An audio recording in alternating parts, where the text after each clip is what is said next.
Hey there, Barry. How are you? Good. How are you? I'm doing well. Thanks for joining me today.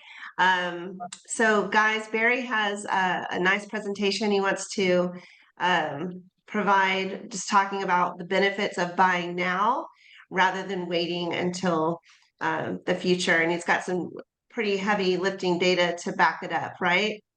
Yeah. Yeah. Well, thanks so much, and thanks for inviting me on the call. I appreciate that. What now? Thank you for inviting me on the call. I appreciate it. Absolutely. I'm excited about today. Anyways, if you want to go ahead and share your screen, and then we can get to business and talk a little bit about, the benefits of buying now and some data to back it. Yeah, absolutely. So one of the biggest things I work with a lot of real estate agents, and one of the biggest elephants in the room with all of their clients is the interest rates.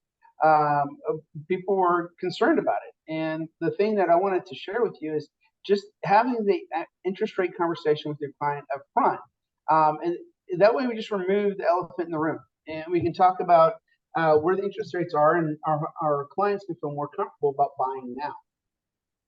So one of the things that I talk about is to say that we need to see where the future is before everybody else does. And the big some of the big influences that we look at there is everybody keeps talking about inflation. Inflation numbers, inflation. Well, inflation numbers actually peaked in June of 22.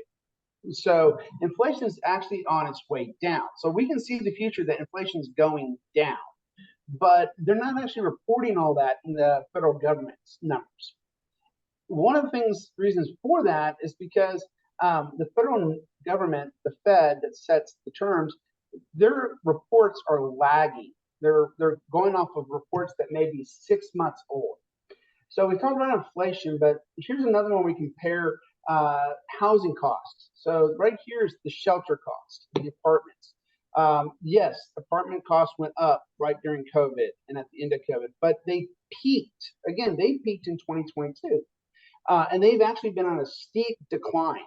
Shelter costs have been a steep decline. However, the report the Federal Reserve looks at, the CPI, shows numbers continuing to go up.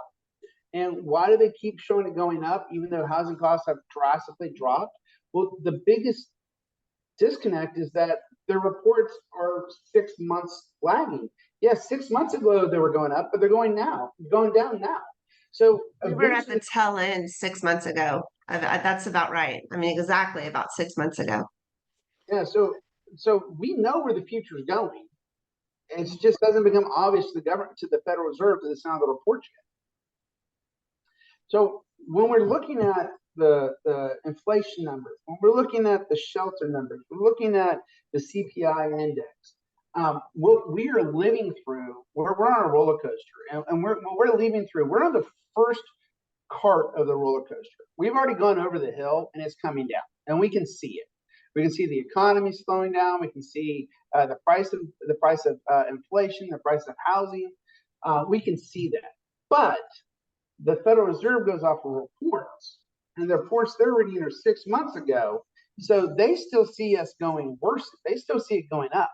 But we've already seen the future's in front of us, and we can see it, and we know that we're really close to the bottom because in the next couple of months, the federal reports will get caught up to what we're seeing. Now, when we're talking about that, we're talking about we're near the bottom of the market, and there's no way. The only way you can actually know you've hit a bottom is when you've passed it and you can see it behind you. That's the only way. You can't be in the bottom, say you know you're there. You only know you're there when it's behind you. Same thing with the peak. So the question is, you want to buy near the bottom. Now, is that going to be either the way down or the way up, but near the bottom? We are clearly near the bottom right now. And the reason why a buyer wants to buy now is because you want to buy before the rest of the market recognizes it. You want to buy it while the seller is still fearsome, the seller's still cooperative, and they want to make a discount and a deal for you as the buyer. And as a buyer, you have less competition. So you're going to get the house you want at the price you want in the neighborhood you want. Now, if you think just like everybody else, I'm going to wait until we're at the bottom and I know it's behind us and the market's come back. Well, after you hit the bottom, Now the seller knows the same as you. You're out of the bottom. There's going to be more competition. They're going to be less competitive. They're going to be less cooperative and competitive on those offers. So the time to buy is always near the bottom. And as a buyer, you're better off to buy right before it, at it, or before it, because as soon as you wait for it to pass, everybody else is in there too. So when I bring this up, why do I keep saying we're near the bottom or at the bottom? Well, what does the big money do? The big institutional money. What do they see? Well, this right here is from the Federal Reserve on the U.S. Treasuries on March 8th. They had the 1-year Treasury, so locking up money for a year was at 5%. 2 years went down to 4, and 5 years went into 3. So that's very, it's an inverted curve. But what the big institutional money is saying is they see we're at the peak right now over the next 1 or 2 years, and that the long term things are going to be coming back down. So we're clearly near or at the bottom. In fact, Fannie Mae reports themselves that they anticipate interest rates to continue to, as they say, drift downward. And they feel that the average rate in 2023 will be above 6%, but next year in 2024 will be at 5.5%. So big money, institutional money that's buying treasuries see this as a transitory couple-year thing. Fannie Mae themselves says that in the future they anticipate the mortgage rates will be lower. So we're definitely near the bottom. So a lot of times when people have the concerns, well, if you want to wait for the market to turn around and be on the way up, and they may want to, they think they want to wait for that 5.5 rate, and they don't want to look at a 6.5 or wherever the market might be. Well, what they're losing on that is they're going to lose that discount on the sales price. They're going to lose those seller concessions, because right now you're able to work with the seller to get a discount on the price. You're able to get a seller concessions towards closing costs. And I'm not going to, the elephant in the room is, yes, the interest rate is higher. And just for an example here, just using, let's say the market was at 7%. And you think that the market's going to be in the mid 5s in a couple of years.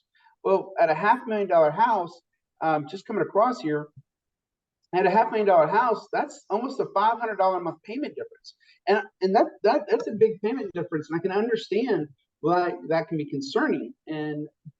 But while we know that we're near the bottom, the market's going to be coming back, and all the institutional money and Fannie Mae are saying the rates going to be improving in the next couple of years.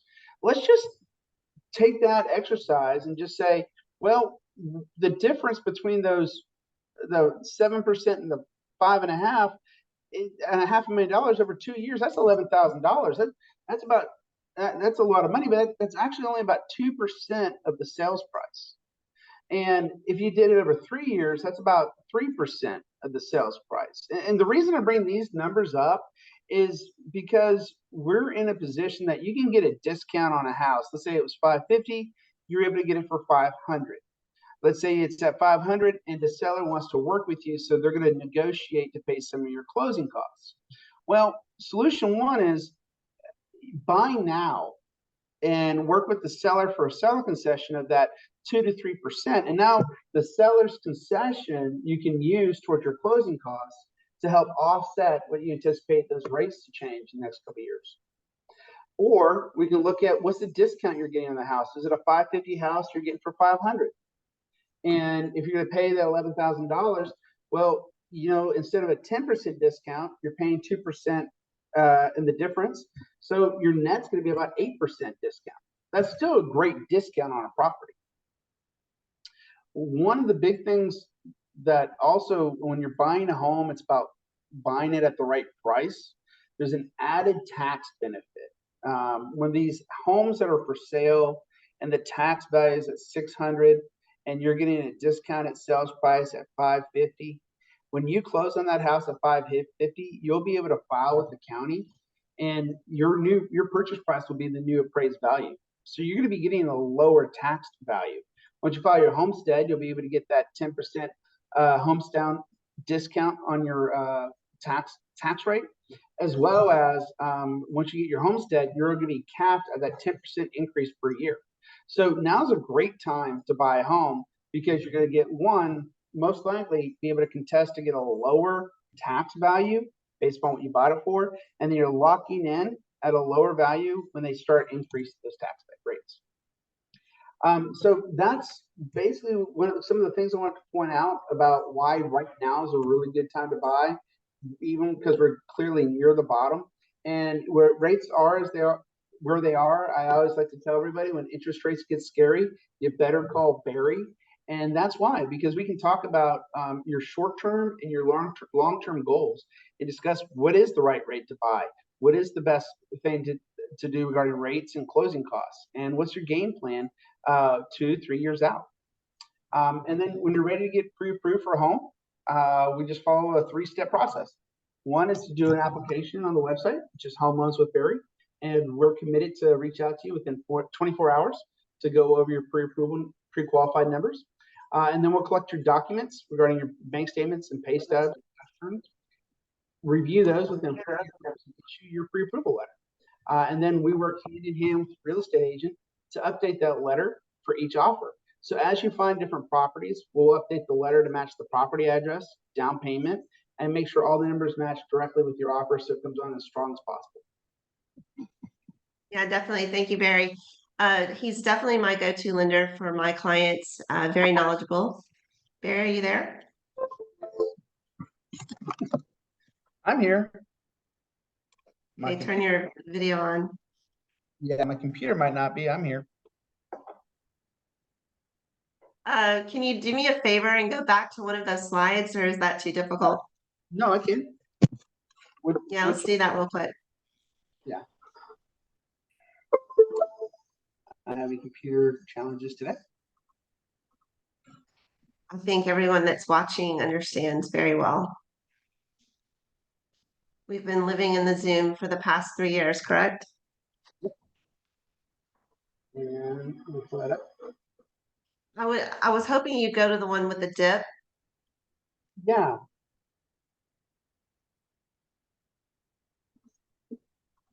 One second.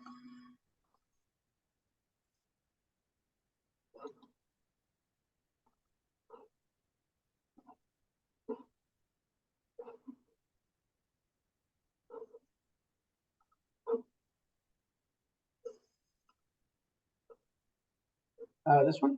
All right, there we go. So let's talk a little bit more about this particular slide. You had mentioned a few of the, reasons that it's important here to buy now rather than later. A lot of it, I think you mentioned inventory. Obviously, inventory is low and it continues to be low, but I think what you're stressing here is the fact that, if you wait to buy later, once we start coming up, it's even going to be even more limited than it is now, right? Yes, and really once you're on the upside, that's when everybody else gets in, and that's when the competition really steps up. And that increased competition, you're not able to get the great discounts you can get right now. On the way I'm down, definitely seeing that on my end right now, where my sellers are, more and more buyers agents are coming to us offering, or not offering, but asking, negotiating those buy downs. Let's talk a little bit about the buy downs. Do you want to give us a little, like an example of what that might look like for a buyer? absolutely. Let me pull up a flyer I have. Okay. And if it's not, if you're in the market and you're looking right now and, you know, um, your buyer's agent should be able to see those in the MLS remarks or the comments that, some sellers are offering that just to help in the sell, right, to get her sold. But then there are those agents and sellers that aren't, it's not necessarily in the MLS, but it's definitely something, it doesn't hurt to ask. Yeah. Give me 1 second. I'm pulling it up right now. Yeah.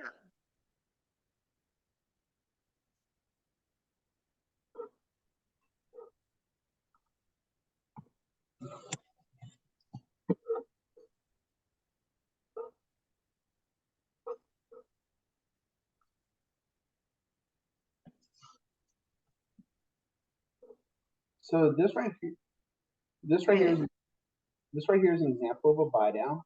And the way it works is that a buy down allows the the home buyer, to have a discounted interest rate for the first 2 years on the house. So the way it works is that, for example, down here at the bottom, if the market rate was 6.25, year one on the house, it's at 4.25 for the buyer. Year two on the house, it's at 5.25 for the buyer. And then year three, it goes back to the normal rate at 6.25. Now, the way this works is that the seller is going to prepay a portion of that interest rate for the first 2 years. And you can look in the right column. Year one, the monthly payment is $26.32. Year two is $29.55, and year three it's $32.95. So for the buyer, year one, their payments are down $7,900. In year two, the buyer's payment is down $4,079. So they just take those 2 years of interest, and that adds up to $12,028. And the way this works is the seller does a seller incentive. They do a seller paid credit of $12,028 on a sales price of $669, and that credit is directly applied towards the buyer's first 2 years of payments. And it's just dollar for dollar. So what the credit is given goes straight towards the interest for year one and year two for the buyer. On the home buyer, the benefit is you get that tremendously discounted monthly payment for year one and then year two. So you have a kind of a ramp up to the payment. And in the current environment we're in, ideally, the Federal Reserve will be lowering rates in the next 2 to 3 years. And this buy down will be in perfect timing so that you can have a discounted rate for the first 2 years. And by year three, the market will see where the Federal Reserve has the rates. And if the rates have improved, we'll be able to look at a refinance, keeping your house payment very low. Yeah, very good. So I guess if you would, let's go back to the slide. I know I keep having you change it up. Keeping it fun. And let's go in deep or dive deep a little bit with some of these slides that you were presenting earlier, just to go more in depth on those. The presentation slide, Barry, that one, yeah, one of those. Let's talk a little bit about, why is it that the government, the Fed is lagging so much as far as the data? You would think that of all entities, they would be ahead of the game. You would think so. I working with mortgages such as FHA, government mortgages like FHA and USDA and Fannie Mae, and working with, lack of a better word, bureaucracies. They really can't. They don't want to anticipate too much, and they want to be able to base all their decisions off of statistics and numbers.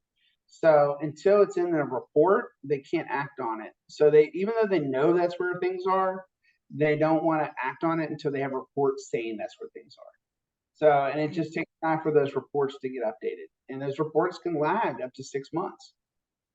I think here we are at the end of March, and they just now finalized fourth quarter numbers for GDP. I mean, we're in March, we're 5 or 6 days from April, and they're just now finalizing what the end of last year's numbers were.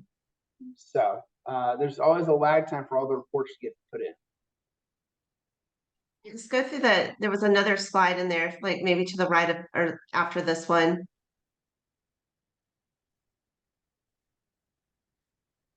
Keep going the other way.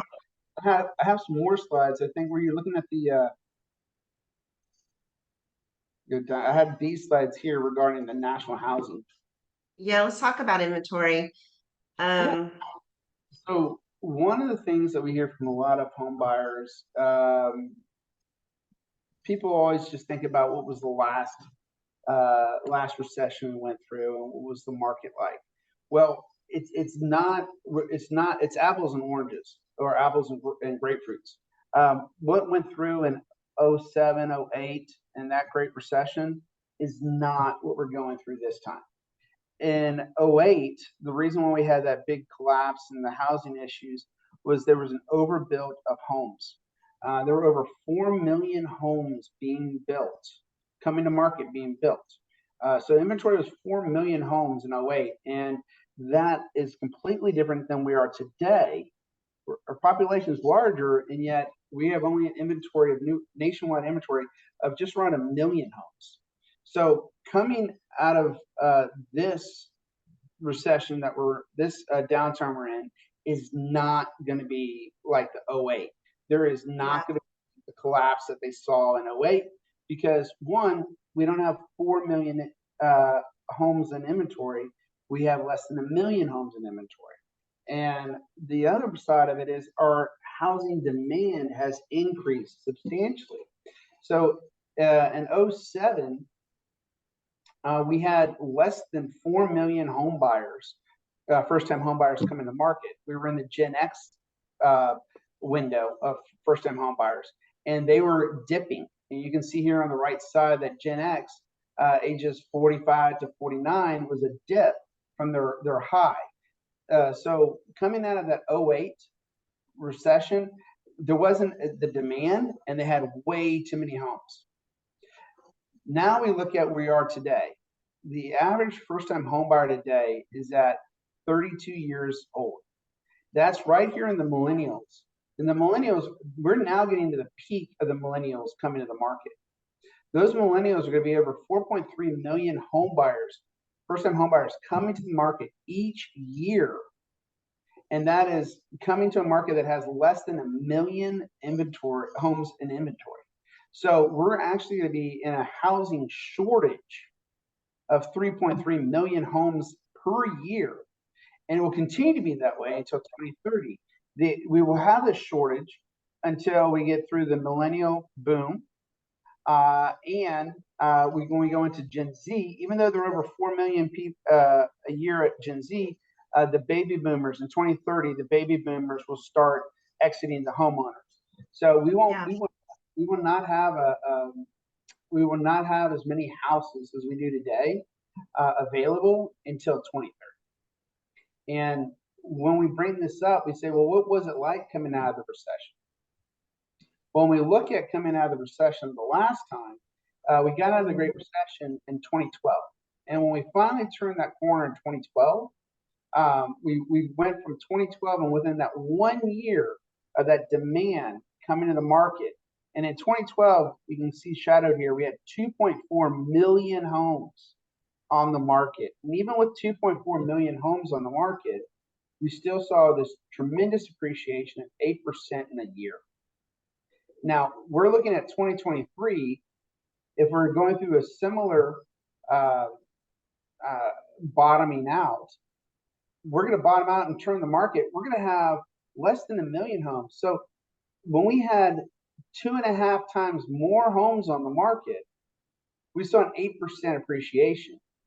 We're a little more than a third of that now, and we're going to anticipate a much stronger appreciation when we come out of this bottom.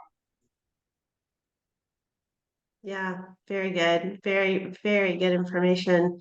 So I guess the conclusion is buy now. So buy now, we can have you can get the house you want at the location you want at the price you want. You can negotiate with the seller for the discount on the price, seller concession, using that concession to offset the rate you're going to pay, and just hold on to that. Because if we're being near the bottom or at the bottom, when we come out of this, and again, the big money is the big institutional money that's investing trillions of dollars is looking at this as only a couple years. So when we come out on the other side of this, last time we went through something like this was almost a decade ago, a little over a decade ago, and we had an 8% appreciation last